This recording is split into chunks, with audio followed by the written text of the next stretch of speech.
Ayan na po yung on-ramp papuntang NAIA Terminal 1 and 2 Entertainment City. Bawal po dyan ang mga jeepney, mga motorsiklo na bababa sa 400cc at mga close van. So wala nang construction na ginagawa dito sa ilalim, ano? Dahil tapos na. Ito po yung pinakadulo to, meron siyang dalawang ano dito, toll. Ayan o.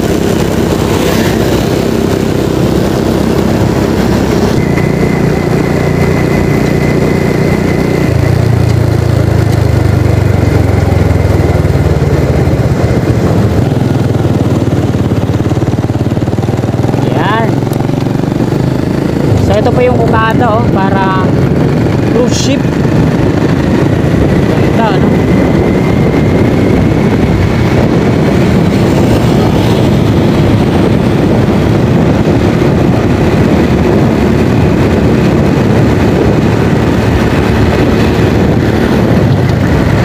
Ukada.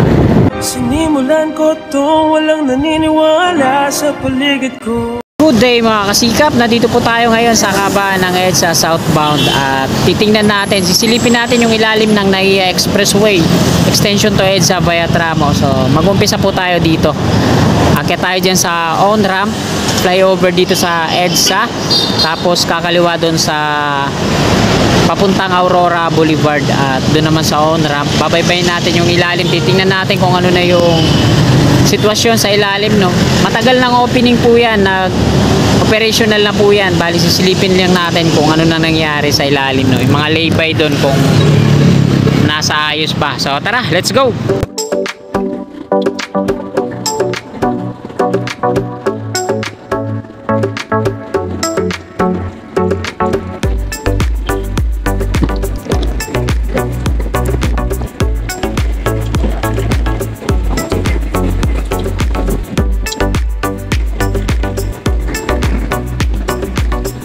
At dito na nga tayo sa inner lane. So dire-diretso na lang tayo.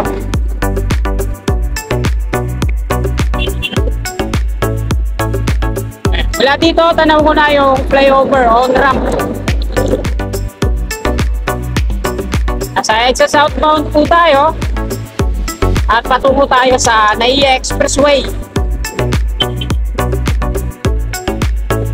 At dito na tayo. Bakit na tayo sa on ramp. Dito sa kanan natin, ito yung mga patungong BOA. So, dalawang lane to at ayan, may mga signage na dito. Ay expressway and domestic road, ay terminal 1 and 2. Bakit natin dito, no? Bali, dalawang lane to flyover na to dito sa EDSA. Ay Tramo 500 ahead. Malagay doon.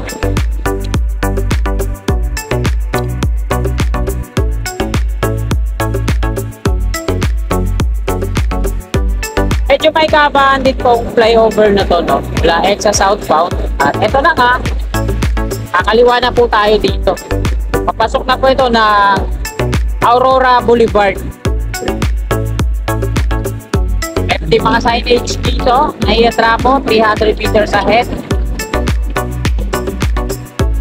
At ito na, yung off-ramp naman.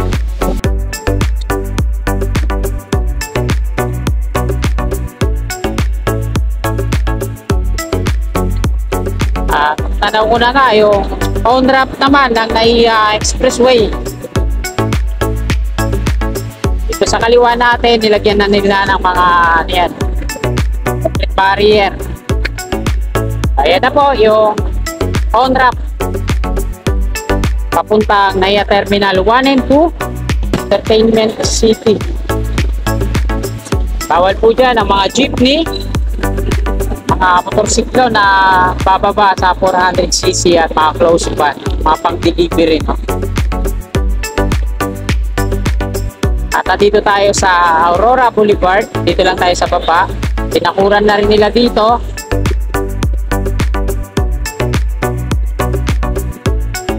Kasi ito na, ginawa nila to dito ng median barrier sa gitna. Ito yung mga lay-by. Tramo Bridge tayo ngayon. At ito na nga, ginawa nga na nilang parkingan ng mga motorsiklo tapos mga tricycle. So itong lay-by dito ay para sa ano lang to, emergency bay. Pero parang ginawa na nila parking lot.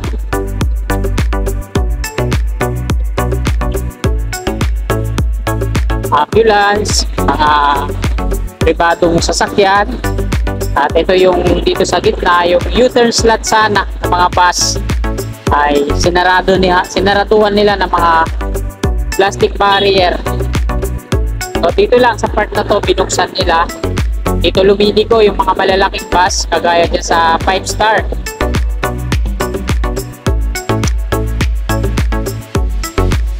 At mula dito tanaw na natin yung NAIA Expressway. Ayan po yan, galing Gate 3 Plaza patungong Makapagal. So wala nang construction na ginagawa dito sa ilalim, ano? Dahil tapos na. Ayan na po yung NAIA Expressway. Pag kumaliwa po kayo, Andros Avenue yan, patungong NAIA Terminal 3. Philippine Airlines sa unahan. At ito naman, kanan, NAIA Airport Road.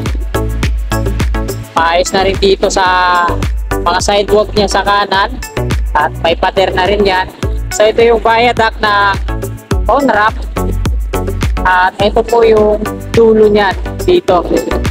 So konektado na yan dito sa kabila naman sa NAIA Expressway. At ito naman yung pader na LRTA.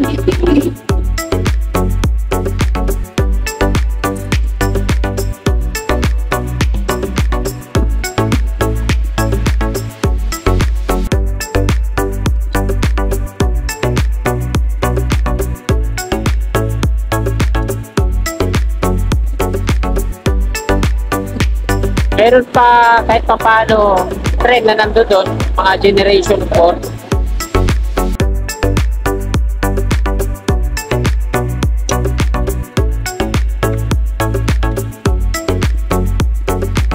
Sa mga patungo po na NAIA Terminal 4, 2, and 1, yan, kakaliwa po kayo dito, papasok doon. Domestic road na po yan. Patungo doon. Maunang madadaanan ninyo ang NAIA Terminal 4. Yan. Tapos 1 and 2 magkatabi lang po yan. At ito naman yung Airport Bridge.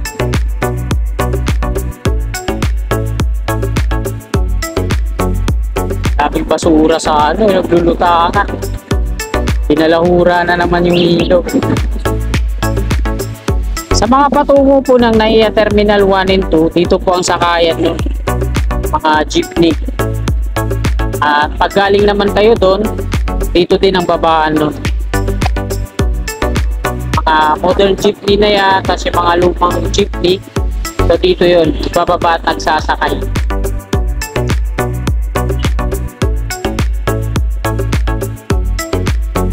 At paklaran na po yan dyan. At sa mga patungo naman ng Parañaque, Las Piñas, so ito, mga sakayan naman dito.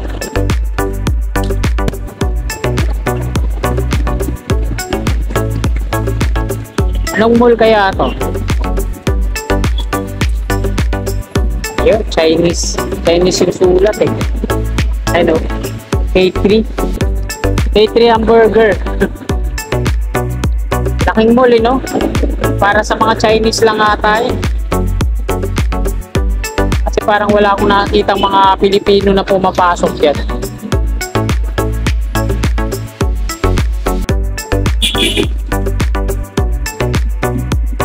Paklaran, Zapote, yung mga signboard ng mga ano dito, mga jeepney.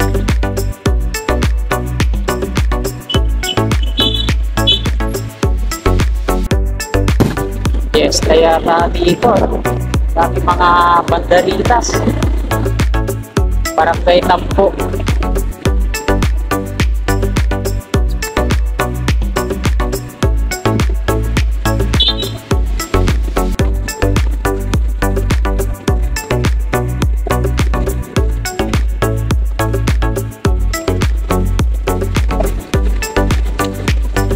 Ayan ulit yung Expressway, no? Pakanan, ayun na yung dulo nun.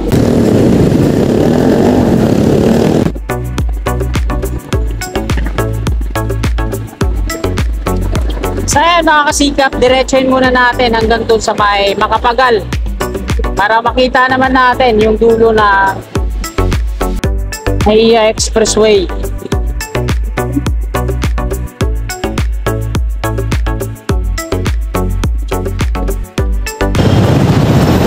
Ayan yung NAIA station ng LRT1, Baclaran to Cavite Extension.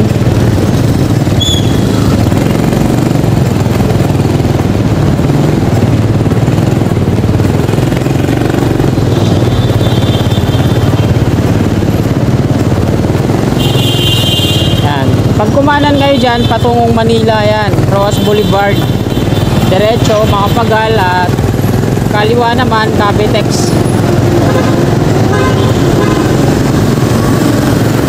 Yan. Pag kumanan kayo dyan, patungong Manila, Roas Boulevard, ayan yung NAIA station ng LRT1.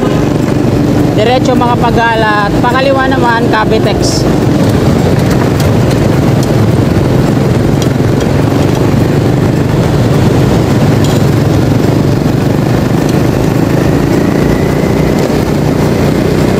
Nandito na tayo sa Makapagal. Lawak pala dito, ano? Ayan yung off-ramp patungo Buendia. Ito, patungo doon.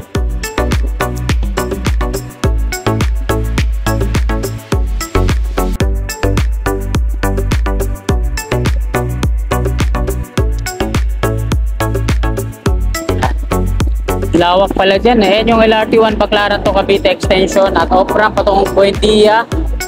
So dito din mag-start ang SALEX o Southern Axis Link Expressway patungo dun sa Roas Boulevard at sa Navotas.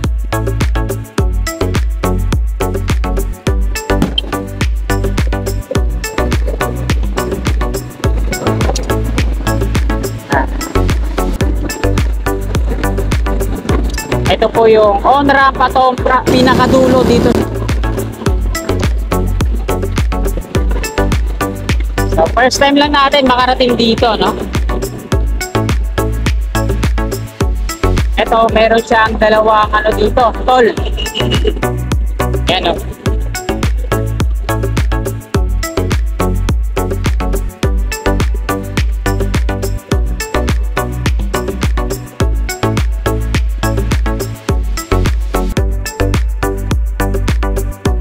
Napakalawak pala dito, no?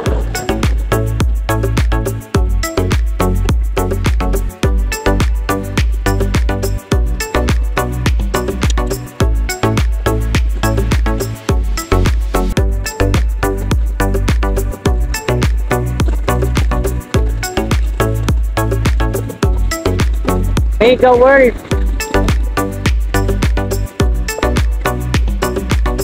Mega World, ang ganda dito.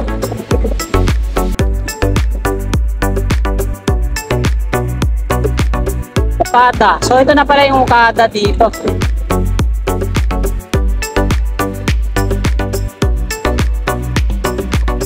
Ito yung Okada, oh.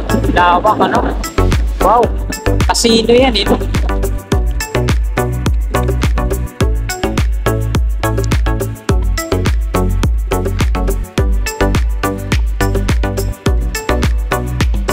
Yan, oh. At nandito na tayo sa MOA.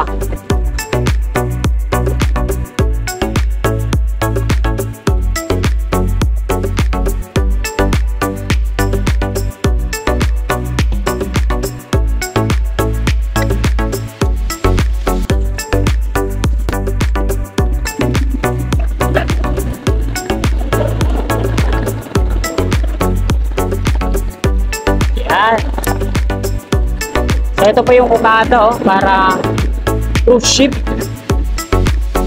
Ito, no?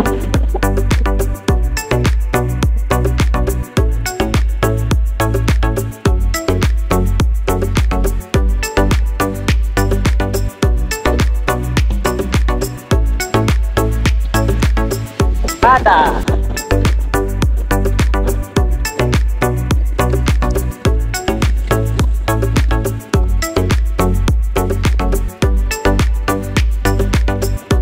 namang stoplight dito, kaya diretso tayo. Ganda ng mga condominium dito, ano?